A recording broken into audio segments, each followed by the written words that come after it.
দেবশিল্পী বিশ্বকর্মা মহাদেবের ত্রিশূল এবং শ্রীবিষ্ণুর সুদর্শন চক্র সহ আরও নানান আশ্চর্যজনক দৈব অস্ত্র এবং ইমারত সৃষ্টি করেছেন দেবশিল্পী বিশ্বকর্মা।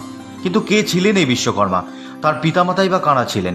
বিশ্বকর্মার পিতা হলেন অষ্টবসুদের মধ্যে অন্যতম এক বসু প্রভাস এবং মাতা দেবগুরু বৃহস্পতির বোন বলবর্ণিনী। আবার ব্রহ্মবৈবর্ত পুরাণ অনুযায়ী তিনি ব্রহ্মার নাভি থেকে সৃষ্ট হয়েছেন।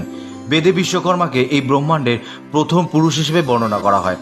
সত্য, ত্রেতা, দাপর, কলি এই চার যুগেই দেবশিল্পীর সৃষ্ট শিল্পের নজির বিভিন্ন পুরাণ এবং গ্রন্থে উল্লেখিত আছে। সেখানে রাবণের লঙ্কা, পুষ্পক বিমান, শ্রীকৃষ্ণের দ্বারকানগরী, পাণ্ডবদের ইন্দ্রপ্রস্থ, পুরীতে প্রভু জগন্নাথের রূপদানের সঙ্গে সঙ্গে বেহুলা লক্ষিন্দারের লোহার বাসর, আরও অনেক সৃষ্টি স্বয়ং দেবশিল্পী বিশ্বকর্মার। মহাদেব বিয়ের পর মা পার্বতীর জন্য একটি সোনার প্রাসাদ তৈরি করার সিদ্ধান্ত নেন এবং এই কাজ একমাত্র বিশ্বকর্মাই করতে পারতেন।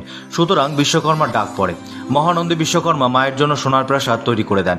কিন্তু মা পার্বতী এই প্রাসাদে একদিনও বসবাস করতে পারেননি, কেননা প্রাসাদ তৈরি হয়ে যাওয়ার পর গৃহপ্রবেশের জন্য পুজো দিতে রাবণকে আমন্ত্রণ জানানো হয়। কেননা রাবণ ছিলেন একজন শ্রেষ্ঠ পুরোহিত, যার জ্ঞানকে বৃহস্পতির জ্ঞানের সঙ্গে তুলনা করা হয়। রাবণ পুজো করেন এবং দক্ষিণাস্বরূপ মহাদেবের কাছে সোনার প্রাসাদ প্রার্থনা করেন এবং মহাদেব তাকে সেই প্রাসাদ দিয়ে দেন। বিশ্বকর্মার লেখা একটি বিখ্যাত গ্রন্থ হল বাস্তুশাস্ত্রম, যেখানে অস্ত্র, যন্ত্র, নগর, দেবালয়, প্রাসাদ প্রভৃতি নির্মাণের বিশদ বর্ণনা পাওয়া যায়।